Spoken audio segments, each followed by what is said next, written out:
Greetings, mighty companions, and welcome back to Transforming Relationships Through A Course in Miracles with Anna Kujawa-Quinn and Greg Quinn. The one and only. And you may have noticed that here it is on a Tuesday, and we are going back to doing Course in Miracles on Tuesdays.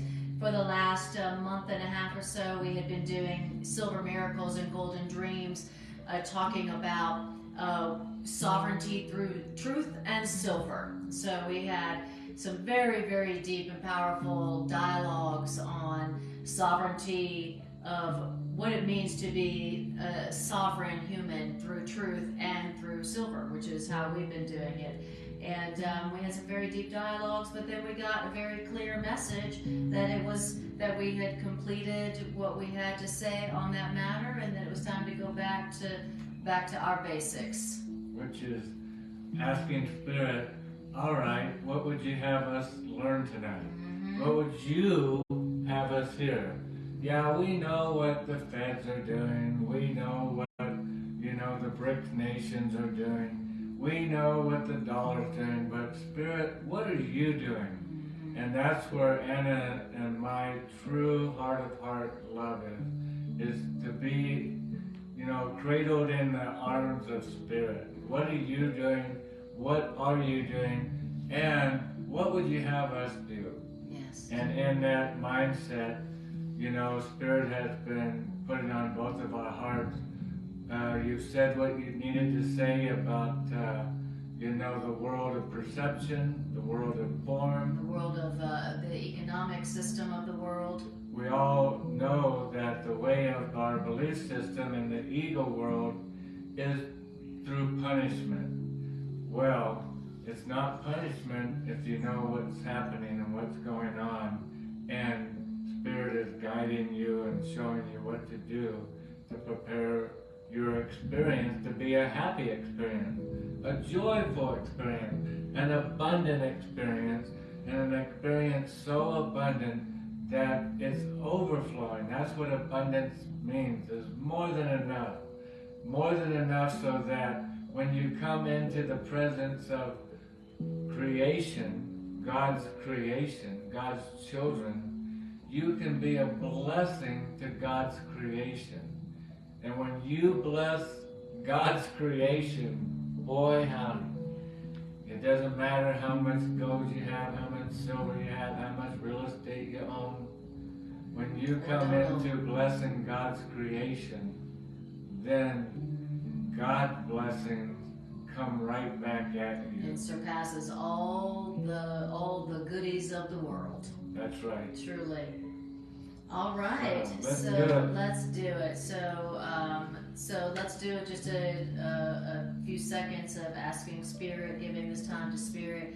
Spirit, we give you this time. We give you this healing circle tonight where we come together to heal the truth about ourselves so that we can be healed by the truth about ourselves. We are so grateful for this opportunity to listen to the truth about ourselves together, that we might be healed right here and now and extend our healing to the world that so does need healing. We ask you to decide for us where in A Course in Miracles that we go, and we ask you to be in charge of the words that come through our mouths. Thank you, Spirit. We appreciate you, and be you in charge. Amen. Amen. All right, so here we are. We got random number generator out. It's out on 17, but I love the color, like an aqua blue. Yes. We were just talking about the green beautiful ocean of the Caribbean. We were fantasizing. Yeah, we were fantasizing how beautiful that is. Almost sub-zero temperatures in Colorado. We were fantasizing about the Caribbean today. And here's the Caribbean colors. Yep. Random. Okay, ready? Go ahead. Okay. Push it.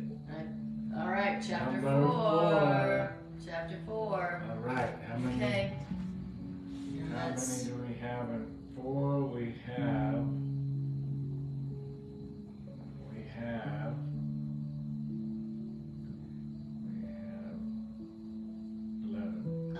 in chapter 4? Yep. Look at that. Okay. All right, 11. 11.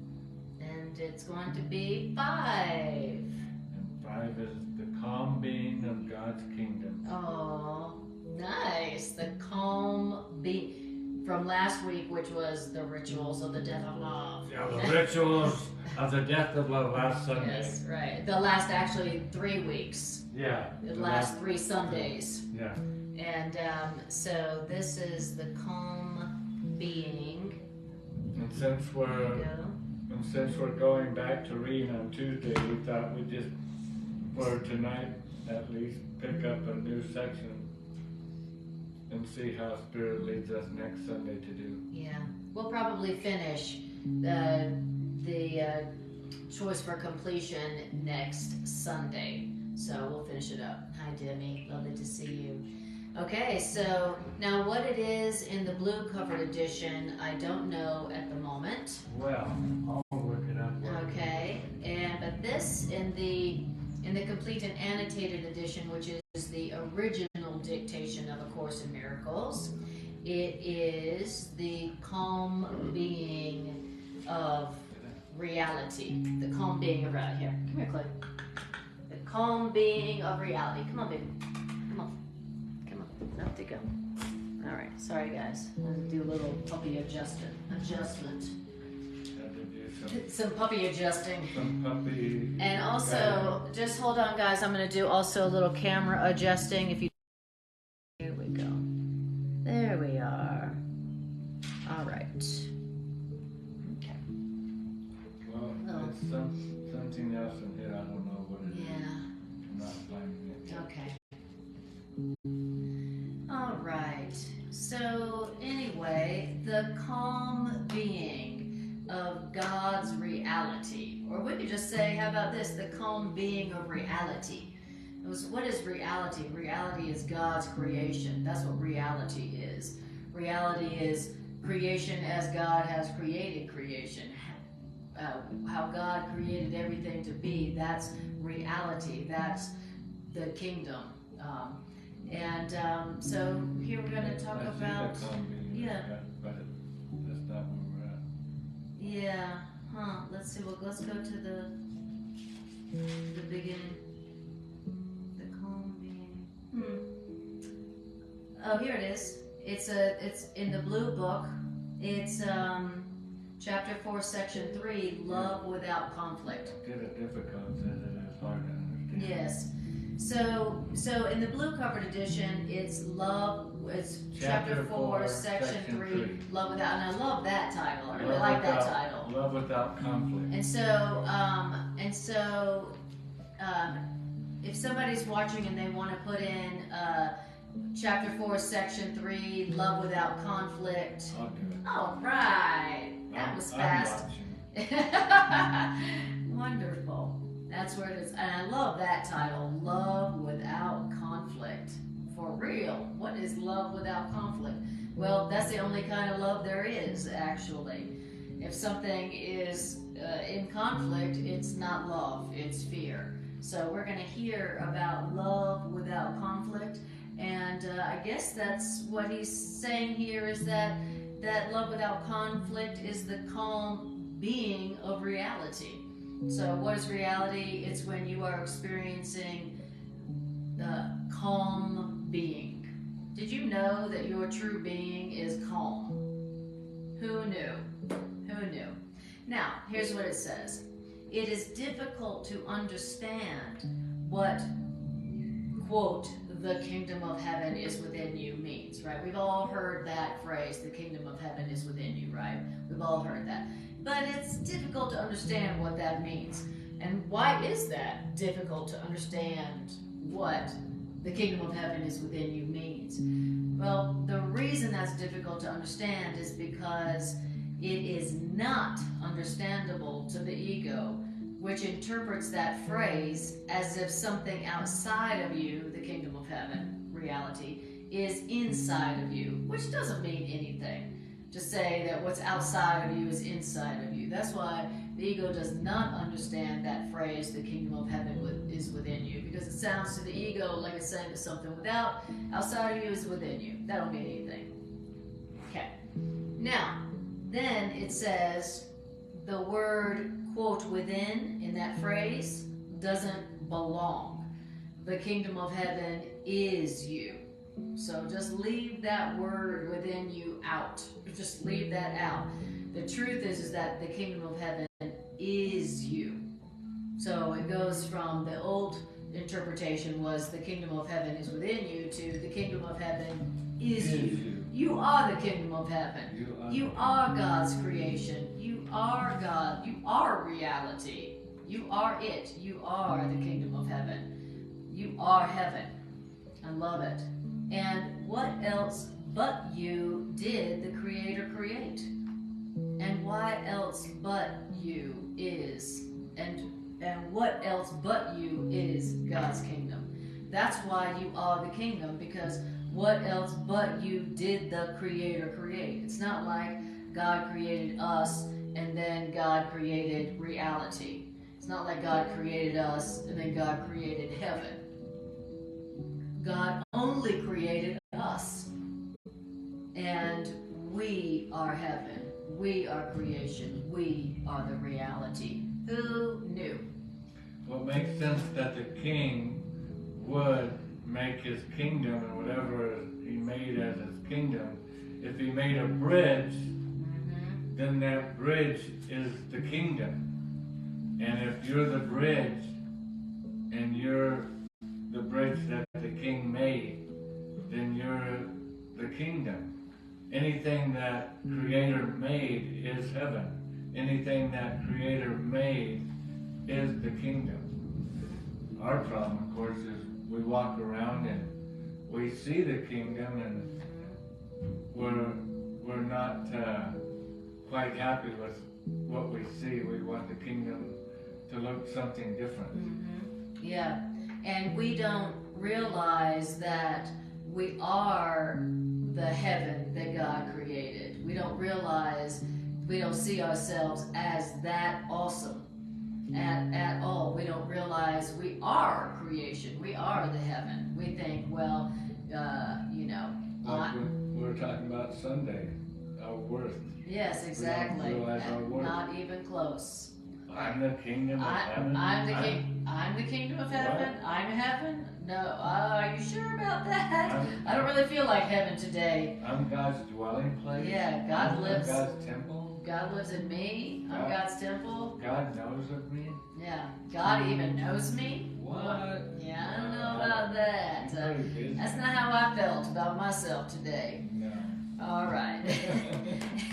And as a matter of fact, the message that you are the kingdom of heaven, you are heaven, that is the whole message of the plan for healing, the Course in Miracles.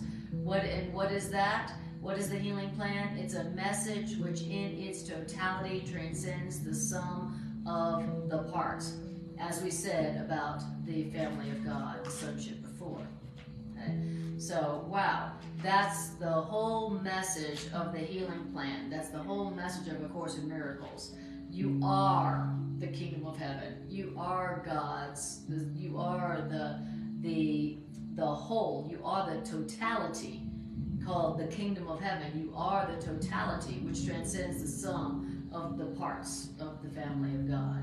Now, what's the last line you just read? As we said before, as we said about the sonship before, the family of God before. Let's read Robert Perry's note on that. It says, the sonship in its oneness does transcend the sum of its parts. The idea here, therefore, is that the whole message of A Course in Miracles is just like the family of God in both cases. The whole transcends the sum of its parts. So the whole of us transcends this. If you added up each one of our people, if you added up all the people on earth, that makes the whole kingdom. Who we really are transcends even the number of all of us when you add us up all together. So what we are is greater than just the sum of our parts. That's how awesome we are. Okay.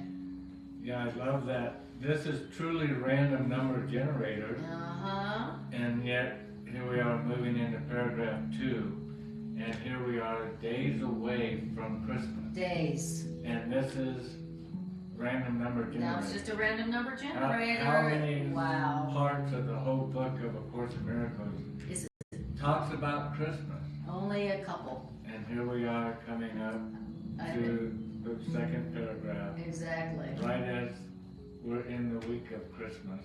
If I remember correctly, there's 2 places in the course where it talks about Christmas. And this is one of them, and then the next one we're going to be doing on Sunday. And the see, Miracle Center. Anna and I look at these kind of things as that Spirit's way of showing us that we're not alone. Yeah, that we are being guided. We just did random number generator, and just by coincidence, you know, that's how the ego wants you to think of it. Just because by coincidence, then it doesn't give you the feeling that you're not alone. You know, it's just, oh, that just happened. It didn't happen because, you know, there's Spirit with us, wanting to talk to us. It's Spirit's like signature card to show us, you're not alone. You asked for me to come and guide you, and to guide you and to speak to you. What would I say to you tonight in this message? And this is my calling card to show you. There's only a few places in the Course in Miracles that talks about Christmas, and this just so happens to be one, and it just so happens to be the week of Christmas.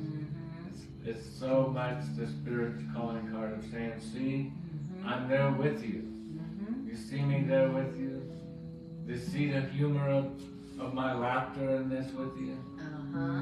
Yes, exactly. Like you said, it's Spirit's calling card. Right. The whole timing, the weird timing things that you couldn't have planned, you know.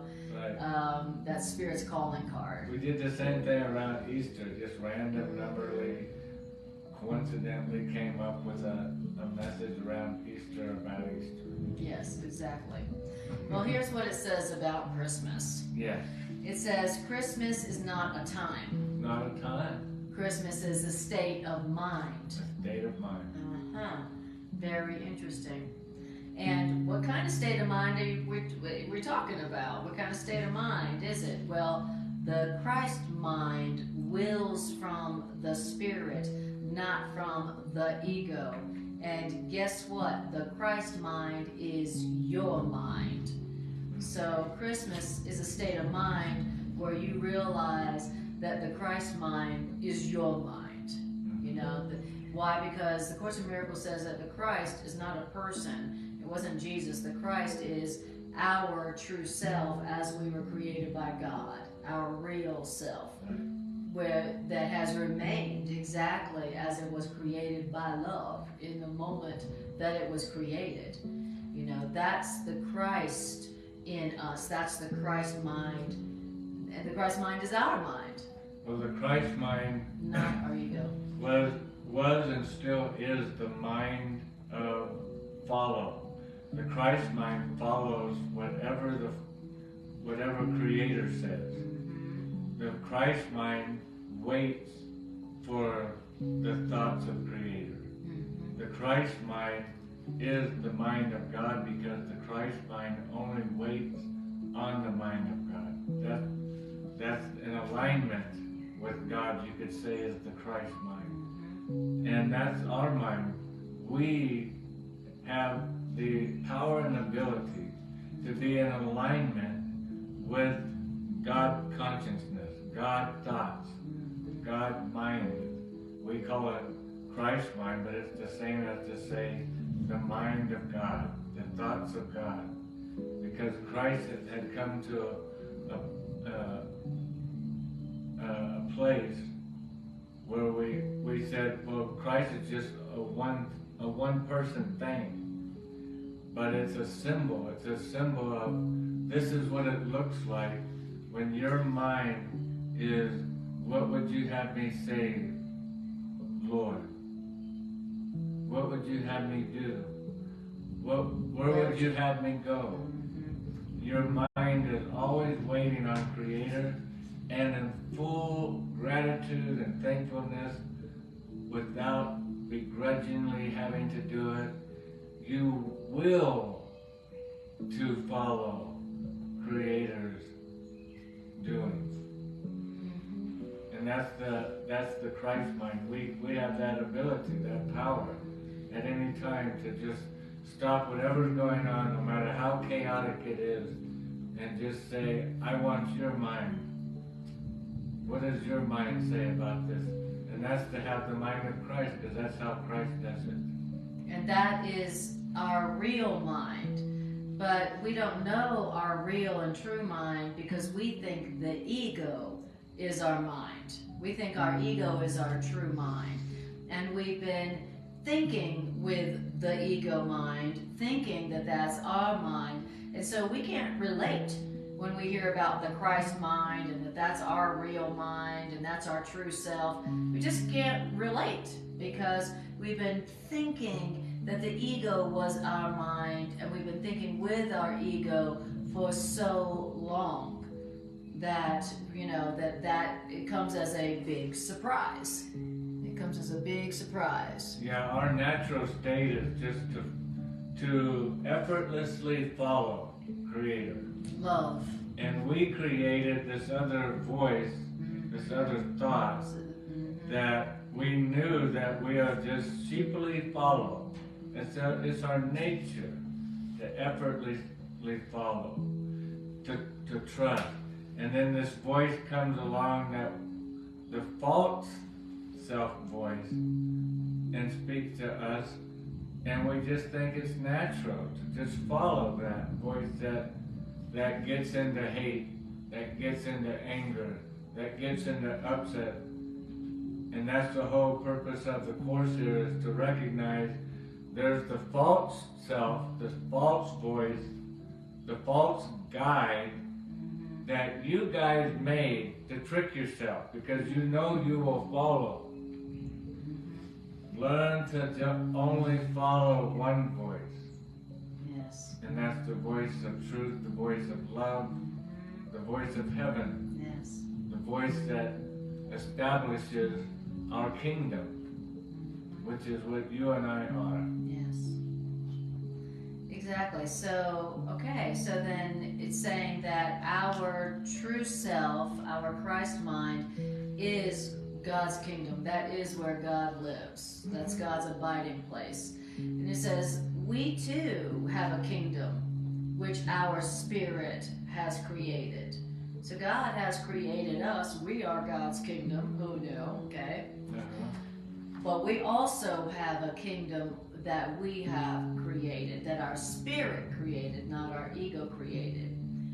Who did you know that you had created a king, that your spirit had created a kingdom? Did you know that? No, like, where's that? And how do I get there? I have felt like everything I've done has been sinful, been wrong, been stupid. I thought I created a hell for myself. Even in the Course of Miracles, it's like, why do I want to punish myself?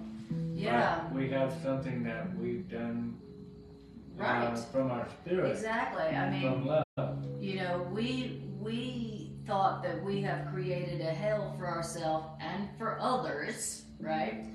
But the Course is telling us that our spirit, our true self, has actually created a heaven also. You know, we were created as God's heaven, and we have created a heaven from our spirit. So, you know, who knew? Well, you know, and how do we experience the kingdom of the heaven that our spirit has created? Imagine finding ourselves like in one of those movies, wandering around, and the ship shows up and says, Anna and Greg, what are you doing here? We're like, what do you mean, what are we doing here? We're building a tree house, we're making a little village with our friends. You go, but you have a kingdom. What? Yeah, you have a kingdom. A kingdom that you have been part of making. Yes, creating. That all the while you were doing whatever you were doing from your ego, you didn't know this, but your spirit, the true part of you, the loving part of you, was creating a whole loving reality at the same time. I think that's where a lot of people go when they die. You know, they say that people, when they die, go to a place that for them is their heaven. Yeah, it's their version of heaven.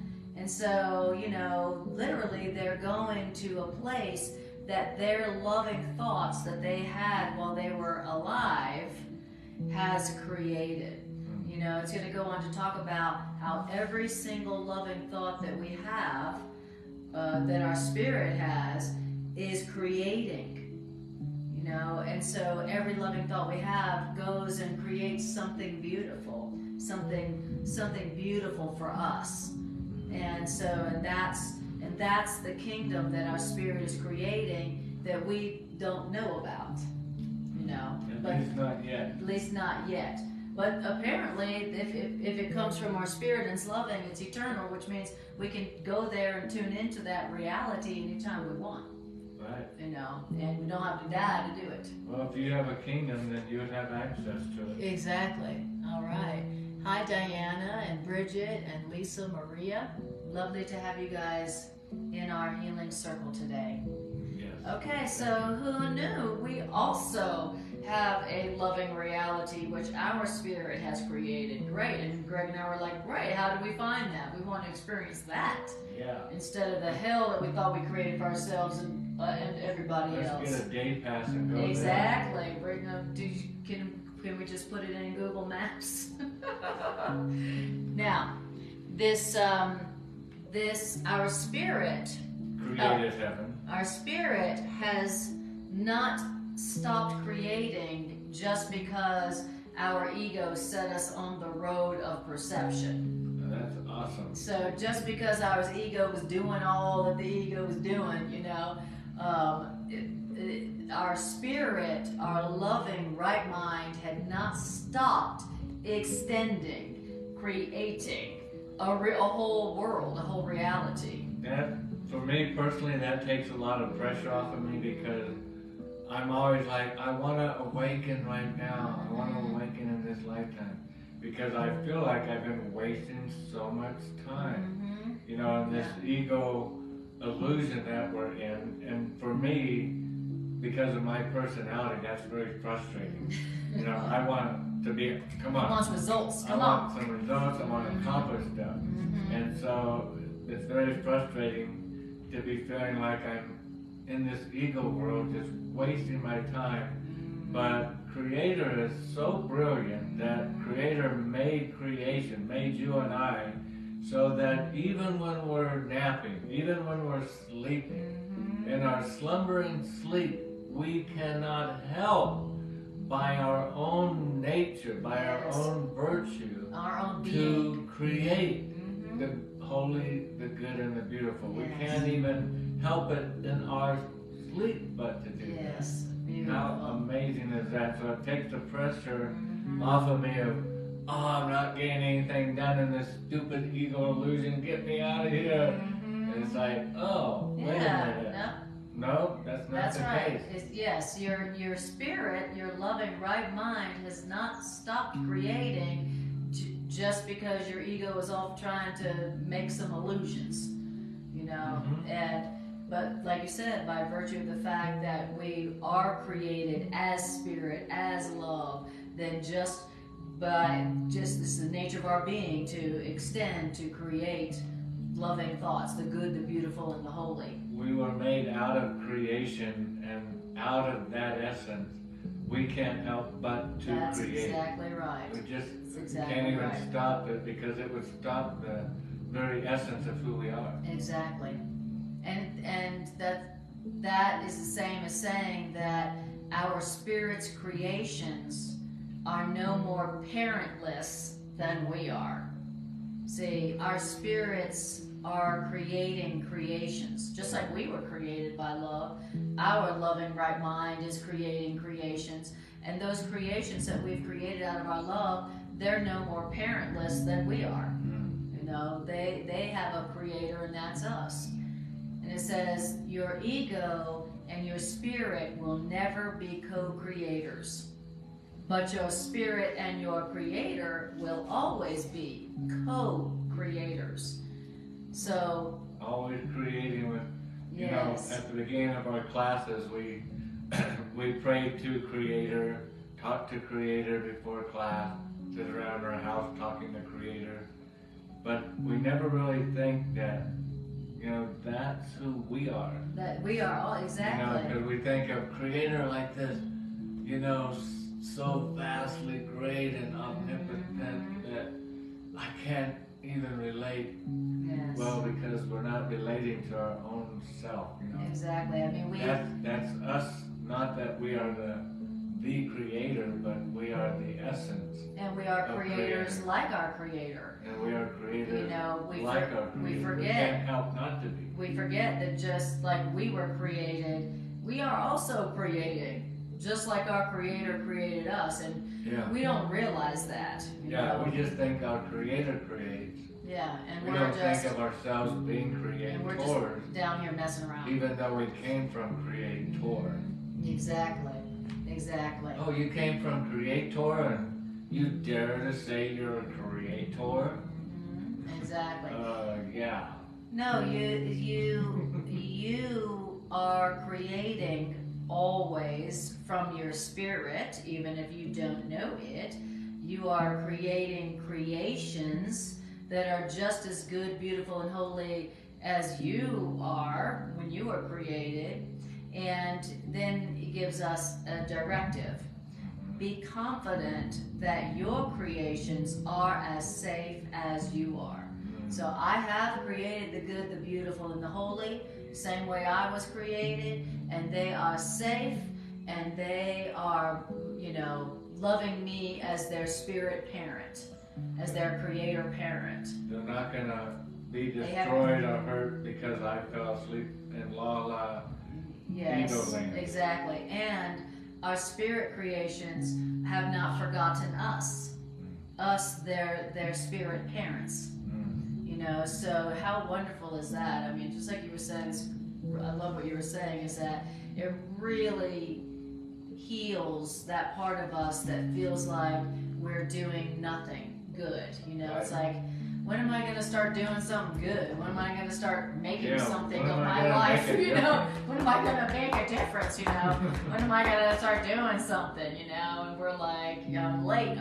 You know, not realizing that every single loving thought that our spirit has is going off and creating something beautiful and something holy and something good, and that creation is remembering us and loving us as its spirit parent. Wow. Amazing. See, who knew? We've learned so well that when I say something bad, when I judge or I condemn, that it could be a few minutes later or a short time after, then the effect of that judgment will happen. I'll stub my toe, I'll poke my eye, my rib will get punched. Have a bad day. Something will happen to bring me unhappiness.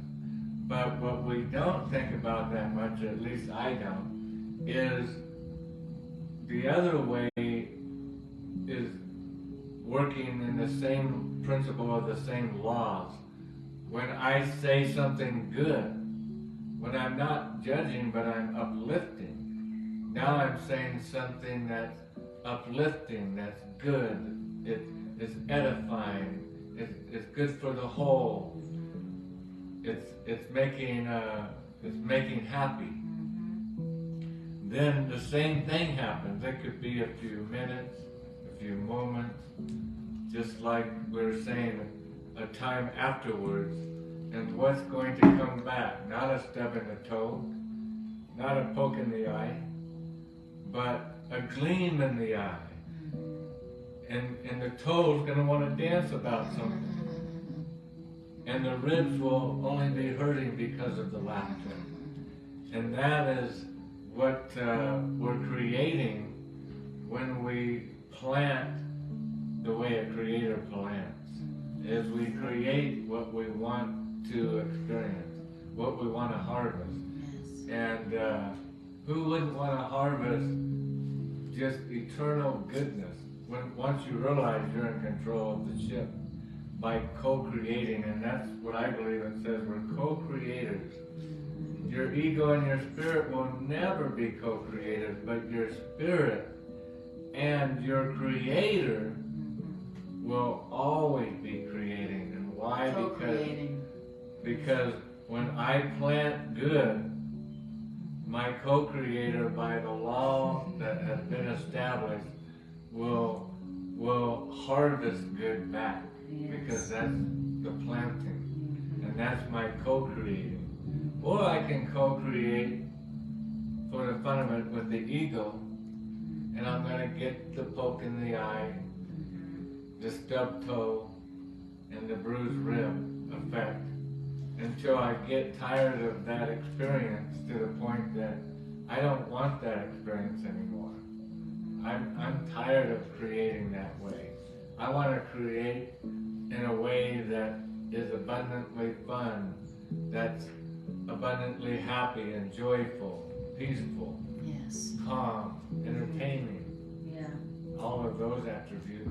When I have a choice, why would I want to plant any other way? Exactly. I mean, we have been experiencing ourselves not as creators, but destroyers. Right, of ourselves. Exactly, and then the people around us are like, you're destroying me, you're killing me, you know, like, oh, I guess I'm a destroyer, not a creator. We don't even relate to ourselves as creators. No. You know, we relate to ourselves as destroyers and worthless eaters. Yes, and useless eaters. Look what Zen said. Oh, thanks. Poker preacher. Poker preacher. Thanks, buddy. That's one of the ways that Greg creates is yes. Poker preaching. Awesome. Okay, so now it's going to give us a prayer to say in moments of temptation. You know, and what's a moment of temptation? A moment of temptation is where I'm not experiencing myself as a creator. I'm experiencing myself as a destroyer or a useless eater, you know, or someone who's a failure, you know. Yeah, just wasting time. Just a failure, a loser, whatever, you know, someone who's wasting time. And so in moments of temptation to not know that you are a creator, creating the good, the beautiful, and the holy with your loving thoughts, here's a prayer to say in those moments that you will find very helpful, okay? And the prayer is this. Reality is perfectly united and perfectly protected, and my ego will not prevail against it. Okay, I love that. And so in other words, the truth is true. The truth is true. I am the kingdom of heaven. I am love. I am God's heaven. I am God's home. And who I am is perfectly united and perfectly protected, and my ego will not prevail against it. Even when we think our ego, this is so powerful, because how many times do I go off on my ego, and then I spend for me, I can spend days, I can spend a week, you know, not psychotic, but basically just the best way to say it is disappointed in myself. You know, how did I allow myself to go off into the ego again? And again, it's that temptation of wanting to belittle my worth. Yes. And that's what the Spirit has been talking to us so much about in these last few classes, is our great and mighty and awesome worth. You know, we've been talking Tuesday nights about worth and real value, and you and I, we're the offspring of the greatest value anything could ever know. Creator. There's nothing more valuable than that, and we came from that value. It's like having the biggest block of gold just floating around in the universe, and that block contains the greatest value anybody could ever know. And a quarter corner of that block chips off. But it's the same gold as the rest of all the gold. And that gold is you. That gold is me. That value is unweighable. It's unmeasurable. Because if we could measure that, if we could contain that, then God's essence could be contained. God's essence could be measured. God could be put in a box. But we're always trying to box ourselves in this limited mindset of who we are. And I just really hear the Spirit the last, it seems so crystal clear what Spirit is saying to us. And you're valuable. And not only are you valuable, but you're needed. And you're creating. Even when you feel like you're stumbling and you're messing up and you're not getting it right. And how many times am I going to read this and say, what am I going to understand? How am I going to get it? And, oh child of the heavens, don't you know that even in your slumber, you're creating? The good, the beautiful, you the holy. can't help it. It's who you are. You're a creator. Exactly. And all of this, other nonsense thought of, I'm not good enough, I'm not doing enough, I'm not accomplishing enough, I need to do more, is hogwash. It's a defiance of who we are. It's saying I'm not a God creator, I'm not a love creator, I'm not an extension of heaven, when all the while we are. Yes. Right on. Right on. Beautiful. I love it. I love that prayer. The kingdom is perfectly protected, meaning that no matter how much I stumble and fall and mess up and, whatever grade I give myself at the time, that the kingdom is perfectly protected. And remember what the kingdom is. It says we are the kingdom. Right. It's not that the kingdom of heaven is within. We are the kingdom. Right. And we have also created our own kingdom. And the kingdom that we are, the reality that we are, and the reality, the happy reality that we've created is perfectly united and is perfectly protected, and nothing that our ego does will ever prevail against who we are and what we are creating, what we've created. Like you said, no matter how much our ego is stumbling and fumbling and attacking and just trying to destroy who we are and what we have already created with God, our ego cannot prevail against that. Because it just can't, because it's eternal. And whatever the ego makes is not eternal. The ego is getting off at the next bus stop. But the good, beautiful, and the holy that we created will go on forever, because when it's created, when that joy is planted, it will come back in hours and minutes and days from now. It'll come back in the joy that it was planted from. And then it will produce joy. And then when that joy is produced, those that experience it because of its production of joy, they will reproduce, planting more of the same joy back into the galaxy of creation.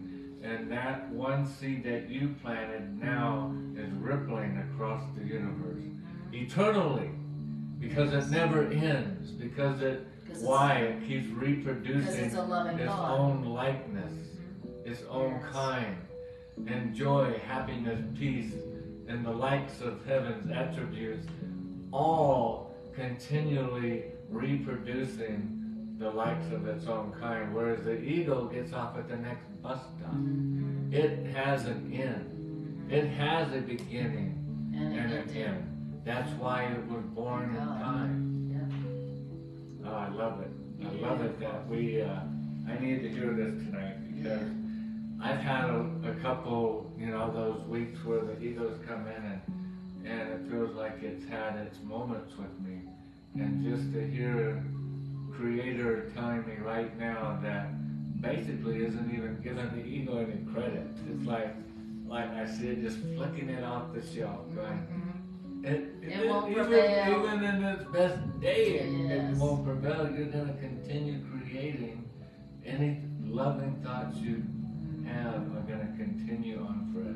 Exactly. So when you are tempted to despair, like you were saying, when you are tempted to feel like the ego was having power over you, like the ego in you was winning, whenever you're tempted to feel like the ego is winning in you, say to yourself, the good, the beautiful, and the holy that I have created is united and perfectly protected, and my ego, the ego, will not prevail against it.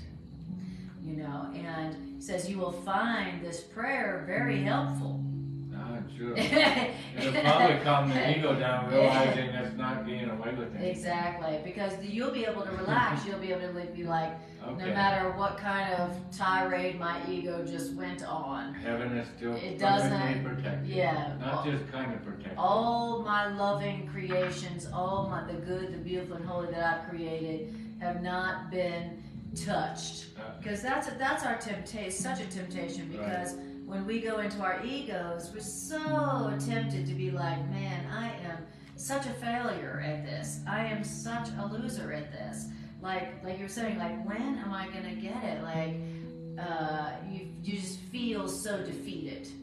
You feel so defeated by your ego sometimes, and you feel like that for all the good you've tried to do, that the ego in you, the destructive part of you, was won out in the end. And it's depressing. The last 2 days have just destroyed everything I've done the last 4 months. Yes, all the good that I've done. I haven't had any problems, but I got into my ego the last couple of days. Yeah. And then look at now what? And we're all tempted. We're all tempted in that way. You know, to feel like that just because we're having a bad day, or, you know, we slipped up and responded unlovingly, that it erases all the good that we've done. And this, he says, this prayer is the prayer to say when you're tempted to feel like you've wiped out all the good that you've done because you were in your ego.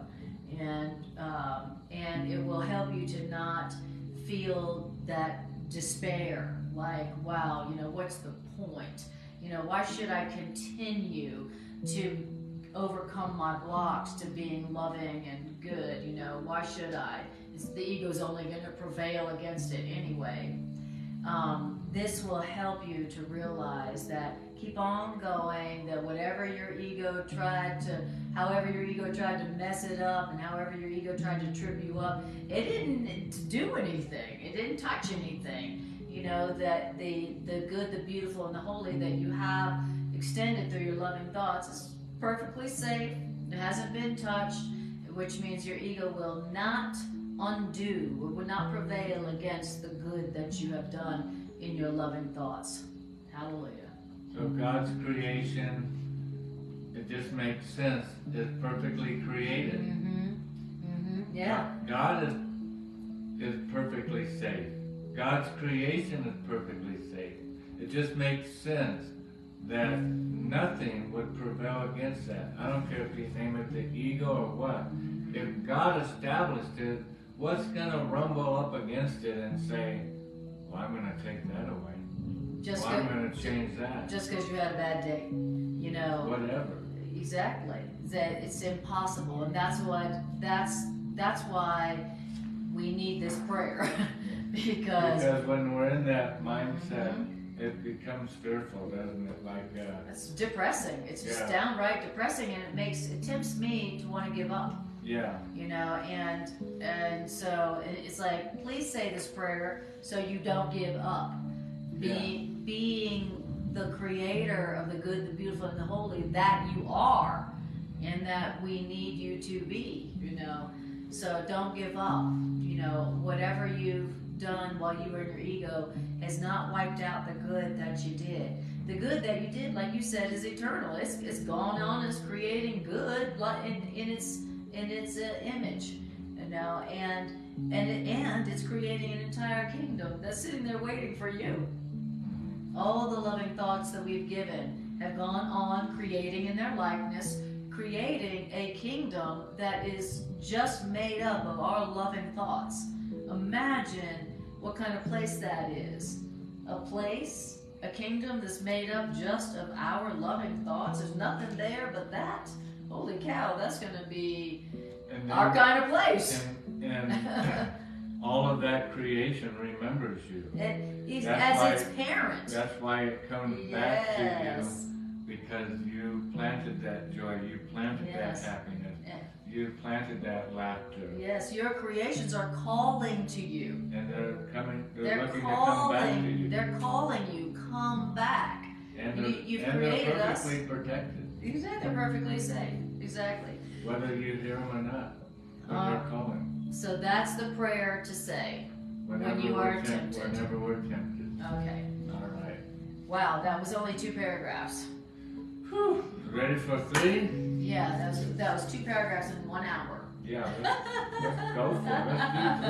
Let's do 3. What? I mean, let's go crazy. Challenge ourselves.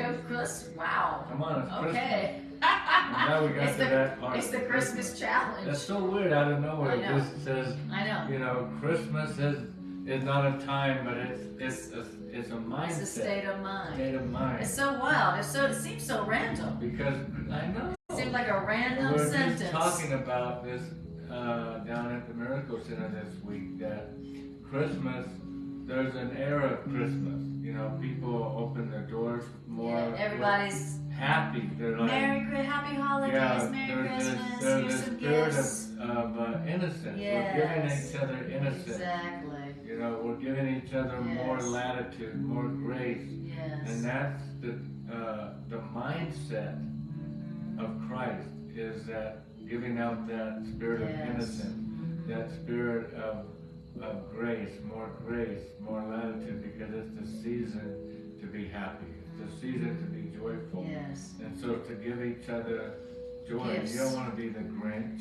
No, you don't want to be the one that took Not Christmas during away. Christmas. No. Yeah. Okay, now it takes another very strange turn. Okay, Right. It's, seemingly random, but only because we don't understand the mind of Christ. So, paragraph 3. In the ego's characteristic upside-down way, the ego has taken the impulses from the superconscious, that's our Christ mind, and perceived those superconscious impulses as if they arise in the unconscious.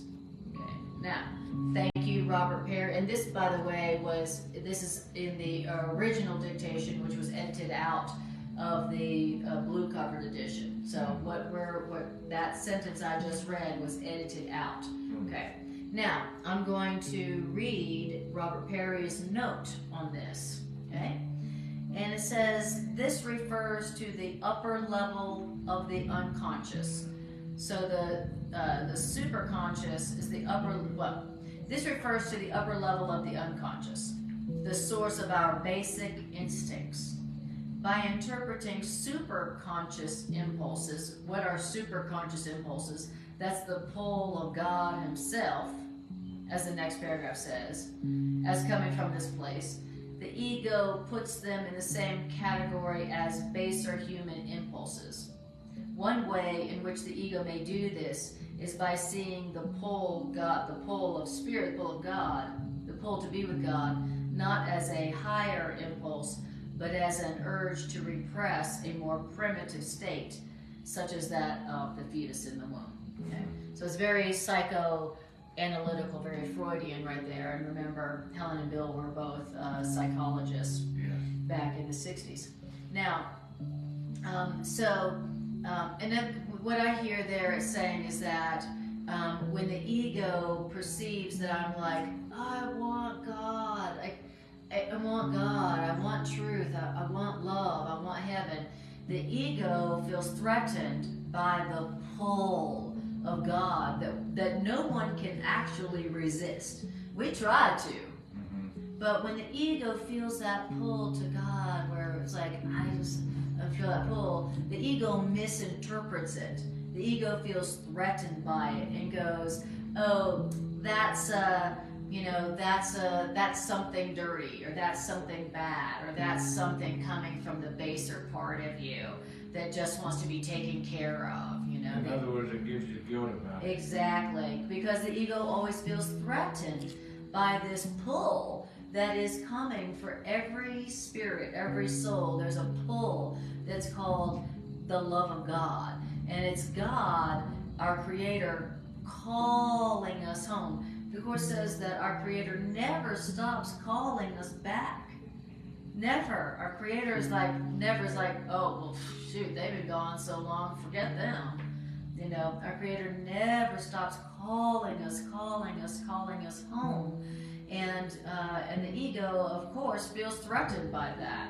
And so goes, well, that's just you wanting to go back to a state, you know, like when you were in the womb, so where you don't have to do anything because you're so lazy. You know, it totally misinterprets that pull that we always feel unconsciously. We're not conscious of the pull that that God's always exerting on us. We're not conscious of it. So it's in the unconscious. So the ego misinterprets it as just as if it's the other stuff that's also in the unconscious mind. Okay. So I just wanted to share that. Thanks for clearing that up. Yeah. And why that came after what we just read, I have no idea. but I know the author knows what it's doing. Now the ego judges now the next sentence explains it. Why is that? The ego judges what is to be accepted, and the impulses from the superconscious, the pull of God, are essentially unacceptable to the ego.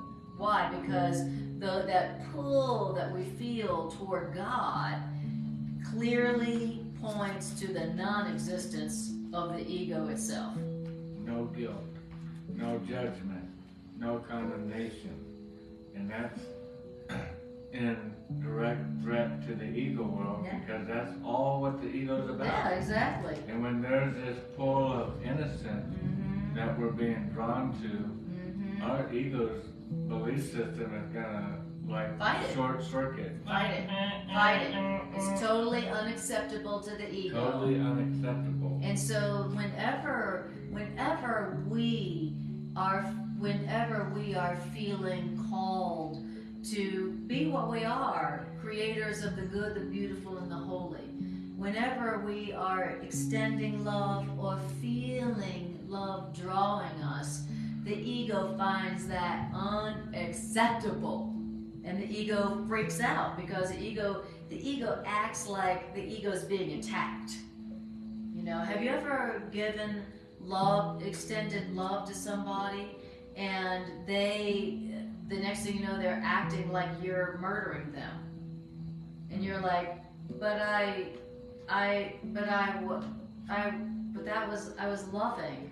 I was releasing you from guilt. That was loving. But to their ego, that's the most unacceptable thing ever, and they act like their ego feels, which is like they're being attacked. By love. By love. The ego feels attacked by love. And the next sentence, so funny, just using that analogy you used.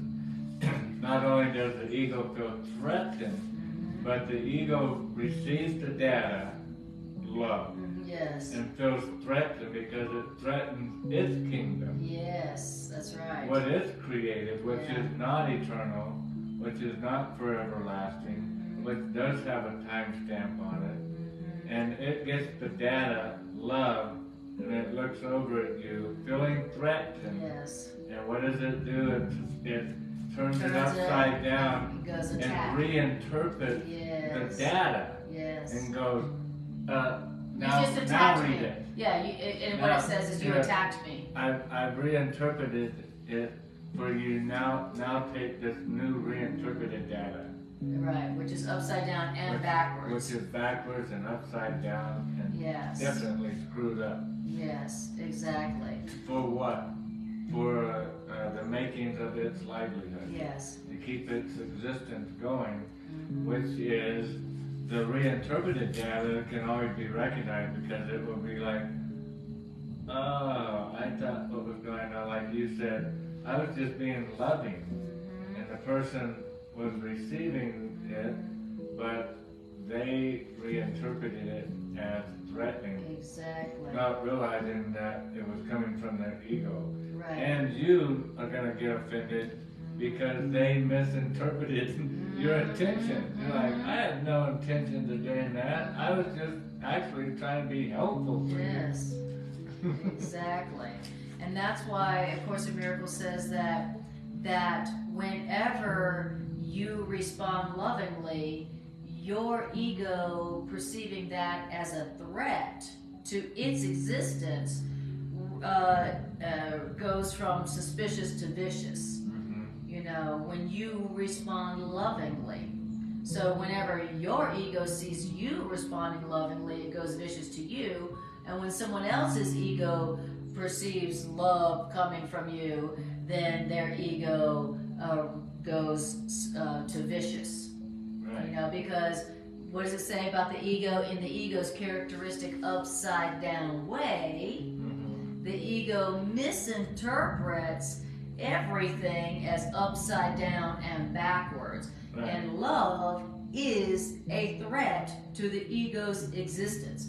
And if the ego is perceiving your love as a threat to its existence, imagine how much it perceives God's love, which is always pulling us back, as a threat to his existence. Right. You think, you know, that's some serious threat. Right. You know? So, I mean, because God is the ego's ultimate enemy, and the ego's ultimate threat. Because the ego wants to be God. The ego is the, you know. Yeah, because the ego is all about judgment, condemnation, hate, anger, anxiety, fear is its captain. Separation, hatred, yes, malice, yes, hurt, pain, lack. That's what the ego, all of those are all of the oxygen bubbles that the ego has to breathe in yes. to keep breathing. And All- it's just like we say, how are we going to take down the government? You know, they seem to have all the power. and are misusing it. And we joke around knowing the answer. The way you take down anything is to stop feeding it. Yes, Stop feeding it. yes. And the ego, all those little oxygen bubbles, every time we stop feeding it with the temptation of judgment, condemnation, hate, anger, all of the attributes that it feeds off of, we are cutting off its air supply. Yeah. It becomes like a fish out of water, and it can only breathe for so long, and it needs that judgment To exist. to breathe again. Yeah. It needs that condemnation. Come on, Not love. don't leave me here alone and stranded. Exactly. And its life is very, very existence is threatened when we give up those temptations. Exactly. And we create only the good, the beautiful, and the holy. Amen. Great analogy. Like Greg was saying, you know, when you are feeling the pull of God, the pull to love, this greater love, when this occurs, the ego experiences threat and not only censors that, but also reinterprets that data. Just like you were Right. saying. Okay. That's what it does. It goes, this is a threat. Okay, we got the data, but let's reinterpret it. What's reinterpreting? It's like putting it in a different language. Yes, exactly. Oh, that's love coming at me? Well, I'm going to reinterpret that data as threat. Yeah, That's fear. reinterpreting the data. Yeah, you this know? isn't That's good. what the ego does. This isn't good, it's bad. The ego censors and reinterprets loving data, always. However, as Freud very correctly pointed out, what you do not perceive, you still know. And what you do not perceive can retain a very active life beyond your awareness. What was Freud showing you? That just because you're in denial about something doesn't mean it's not in your unconscious mind and being very active.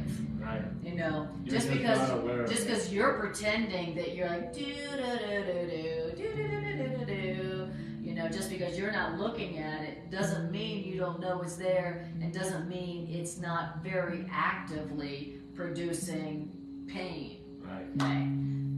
And so just because your ego is denying the love that is real and that is there, doesn't mean that that it's gone and not producing effects. Right. So the love is there. Just because the ego is fighting against the love and reinterpreting the love and censoring the love and defending against the love, don't mean that the love is gone. And it doesn't mean that the love is there not doing anything. The love is still there and it is still active. Just like we were saying, the loving thoughts, even though your ego is fighting against it and denying it, is still producing the good, the beautiful, and the holy. It's still producing your kingdom.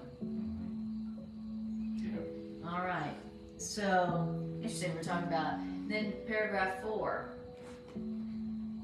Hi, Arby. Arby. I love your name. All right. Arby Pina Fella. What a beautiful name. All right. Paragraph 4. Repression thus operates to conceal not only the baser impulses. So we're repressing our whatever we don't want to see. The baser impulses, the things that we're, you know, that are like of the body, the baser impulses. So repression thus operates to conceal not only the baser impulses, but also the most lofty impulses from the ego's awareness. Because both impulses, your higher loving impulses, and also the ego's more unacceptable impulses, they're both threatening to the ego. And why is that? That's because the ego is concerned primarily with the ego's own preservation in the face of threat, and the ego perceives them as the same. So the ego... The bases. The baser ones. It has to help it, or it's threatening. Yeah, it's like the ego feels threatened by the super conscious impulses, which is the impulse to love and be loved, and also the baser impulses, which is like the physical impulses, you know, like the getting physical impulses. The ego feels threatened by both of them, you know. So the ego is trying to repress what your ego wants to do but doesn't do because you're trying to be civilized. Okay, so it feels threatened by that, but it also feels threatened by the higher, more loving impulses. We got two levels of impulses going on. You know, one level of impulses, the physical impulses. I want to do whatever I want to do whenever I want to do it with my body. You know, that's the lower, baser impulses. And then there's the higher impulses to love and be loved, and ego feels threatened by both of them. Because both of those impulses are threatening to the ego. Why? Because the ego can't control them. You know, ego can't control them. And so, you know, ego feels threatened by them. Now the threat value of the lofty impulses is really much greater threat to the ego. Because the pull of God Himself can hardly be equated with the pull of human appetites. So the baser impulses are the human appetites, okay? And so you better believe that the ego is more threatened by the pull of God Himself than the pull of human appetites. Even though the ego feels threatened by both of them, but it feels more threatened by the higher impulses, the lofty impulses. But by perceiving both the more lofty impulses and the lower impulses, the pull of human appetites, as the same, the ego attempts to save itself from being swept away, as the ego would surely be swept away in the presence of the pull of God Himself, knowledge. So That's why the ego feels threatened by love, because the ego it wants to save itself from being swept away, as it would surely be in the presence of love, God, the pull of God Himself. And knowledge. And which is knowledge. Right. What is knowledge? The knowledge is that the pull of God Himself is always pulling me back home, back to love, back to myself. Okay, beautiful. All right. And knowledge is the knowing that only the eternal is worth it. Why would you build something that's not going to be around or last? Yeah. So the ego's like, I don't want them to ever understand that. Whether it's in the world of form or spirit, you got to keep them asleep. Always asleep. Yeah, so it's interesting. So the ego is always suppressing and repressing. That's what it does. Which is forgetting knowledge. Yes, it's always like suppressing and repressing the higher stuff and the lower stuff, you know. It's always suppressing and repressing because, you know, the ego can't. So what's the ego always about? It's just like basically keeping us numb in a state of oblivion. Right. I've suppressed my human appetites so that I'm civilized, you know, I'm acceptable and I'm civilized, right? You know, and it's always suppressing, you know, the more lofty, like, oh my God, I can feel the pull of God Himself. Oh my God. And being happy. And being happy, the pull to happiness, the pull to joy. And so the ego's goal is always to have us in a state of oblivion, numbness, distracted, numb, okay? Not ever being swept away, right? Just like numb. And then your friends call you numb nuts. Hey, numb nuts. Hey, what's up with you, numb nuts? Are you numb and you nuts? That's an ego expression. Totally. You numb nuts? Okay, now I have a whole new understanding of that. All right. So then paragraph 5 says the upper level of the unconscious thus contains the call of God as well as the call of the body. Okay? So because you've suppressed both. You've suppressed the call of God and you've suppressed the call of the body, the appetites of the body. And that is why the basic conflict between love and fear is unconscious. Okay? Because you've suppressed both of those, all the higher impulses and the baser impulses to the subconscious, the unconscious mind. And so the conflict between love and fear is unconscious. And the ego cannot tolerate either the love or the fear. And so that's why the ego represses both the love and the fear by resorting to inhibition, meaning repression and suppression, inhibiting. Okay? The ego is always about inhibiting. Shut it down, suppress it, repress it. Hide it. Hide it, hide it, hide it. Shut it down, repress it, repress it. The ego is all about that. And society depends on inhibiting the latter, the fear, the human appetites. Society depends on inhibiting the fear, the latter. But freedom and release and happiness depends on disinhibiting the love. The former. Yeah. Which is the love. You know, like Joe Dirt is telling us that the data, which is love, comes to us, and our ego belief system takes it and reinterprets the data, the fear, and we don't want to deal with fear. So we suppress that into our unconscious, so we don't have to think about it. And we do that through drugs, through alcohol, through distraction. A million idols. A million idols will keep us distracted from what we're fearing. Yes. But all we're fearing is misinterpreted data. All we're fearing is Everything love. that's always coming to us is love. Yes. Love, that's all that's happening. And we're allowing it to be reinterpreted to the point that it freaks us out. We don't even want to think about it. When all those suppressions are just reinterpreted data, in other words, misinterpreted, wrong information. Right. Yes, exactly. Wrong information put in is going to get wrong information out. Yep.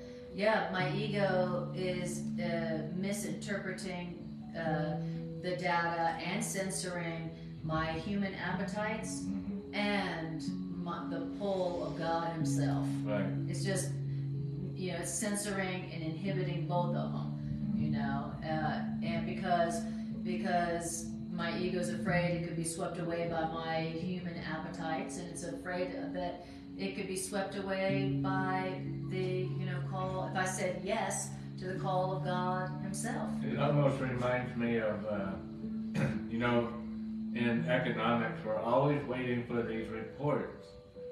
And the ego, somehow, we put the ego at the front of our gates, the gatehouse of our mind. That's right. And so this report comes in, it's like the CPI numbers, for what does stuff cost this time, the same time a year ago.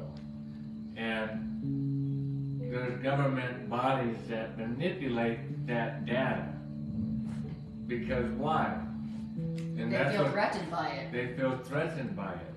And that's what our ego does, is this data comes in and it looks around and goes, I hope Greg hasn't seen this yet. This is love. This will encourage him to be happy and joyful. And then he won't want me anymore. And he won't need me anymore that lives off of fear and anxiety, and I feed off of all of that like a parasite. So I have to reinterpret this to him, so when I take it to him and he reads it, he will also be afraid. And he'll give me life with that fear.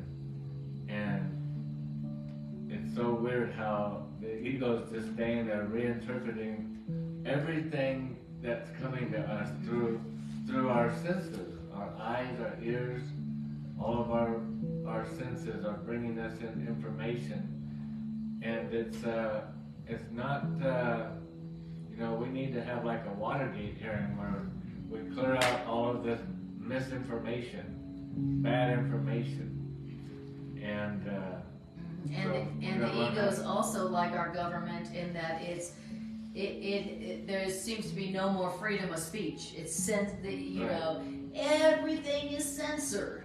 It's like, all of our communication is censored, and inhibited.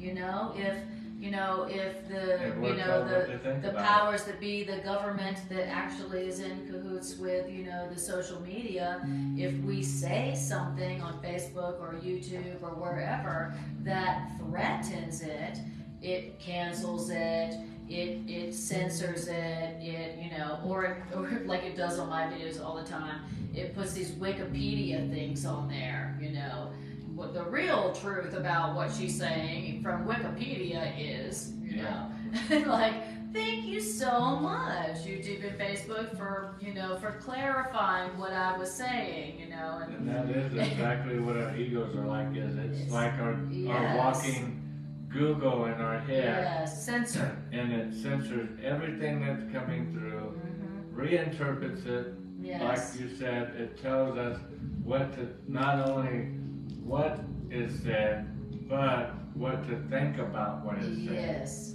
He doesn't even want you to think about or try to interpret what is being said, which is always love. It wants to reinterpret and then tell you what to think about that. Yes. Now that's not love, Greg. That wasn't Anna trying to be helpful or nice. No, she had an agenda, and it was actually to hurt you. I know you guys are married and that you're always thinking about the best for each other, but don't think about that right now. In this case. Right now, in this moment, let's not think about the why. Just know she is trying to hurt you. And Even though you know that's not what she's about, that's what she is doing. Let's not think about that. Let's not even think about that. That would just distract you from what's going on right now. Which is she's hurting you. Yes. And she's always, for all these years, she's been waiting for the moment to hurt you. She's been faking it all these years. She's just been faking liking and loving you all this time. And then in this story here, finally it comes out. She's been finally gonna hate you.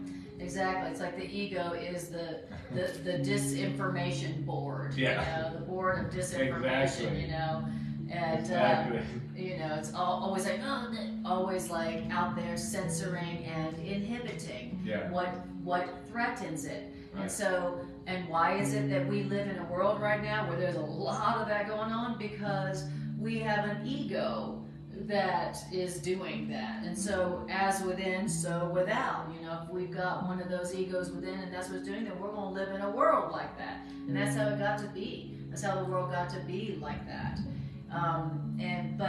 But the truth is that as we come to understand the truth, then the ego can't censor and inhibit the love, the real truth. You know, when we see the ego doing that, you know, we will laugh at it.